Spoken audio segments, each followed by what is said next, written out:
Okay, I'm Bob Haas. I'm Pat Haas.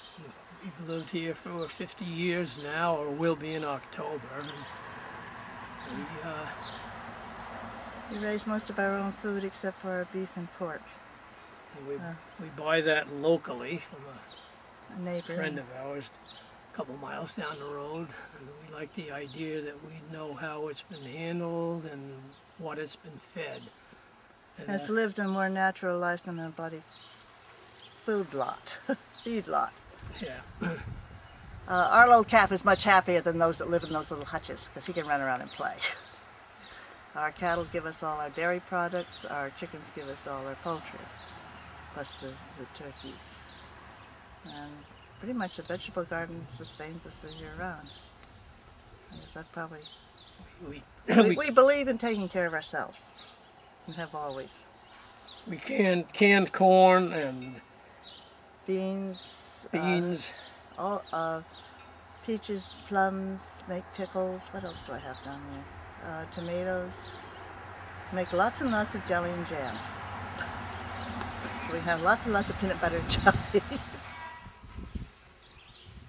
Well, all our married life, and I was doing that before back home in East Dover, with on my aunt and uncle's farm and my parents' farms. And it's the way our families always lived. She was brought up that way. And as everybody back into the family arrived here in 16 something or other, and we've been doing it ever since, as we moved north.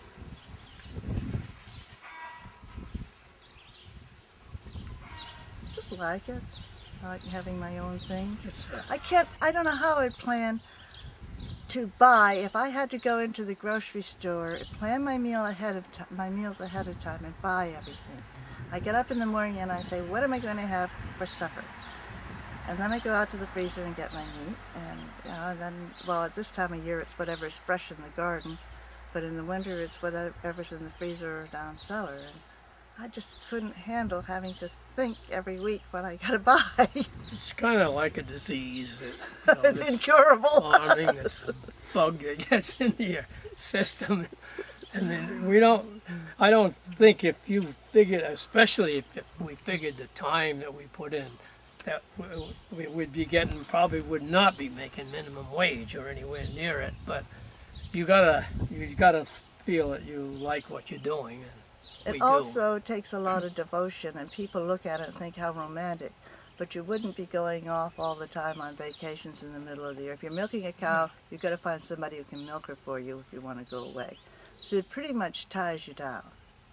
If you only have one cow, she should be dried off for 6 to 8 weeks, so that's a period in which you could probably plan to take a vacation. But you know, you're tied down, and when you have animals, it's even more of being devoted.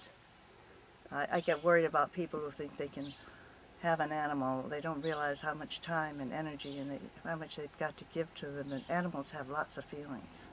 We just took the mother turkey away from the babies, and she was out front crying for them, and they were out in back crying. And you wouldn't think, most people wouldn't think that birds do that, but they do. Yeah. They're very devoted, and sometimes funny how interspecies work. Like our first Dexter cow and one of our sheep were very devoted to each other. And the sheep was old and she had walking problems, and the Dexter wouldn't come to eat unless the sheep was right along with her. You know, she made sure that the old sheep came with her. So they're pretty devoted. I don't know what else I can tell you.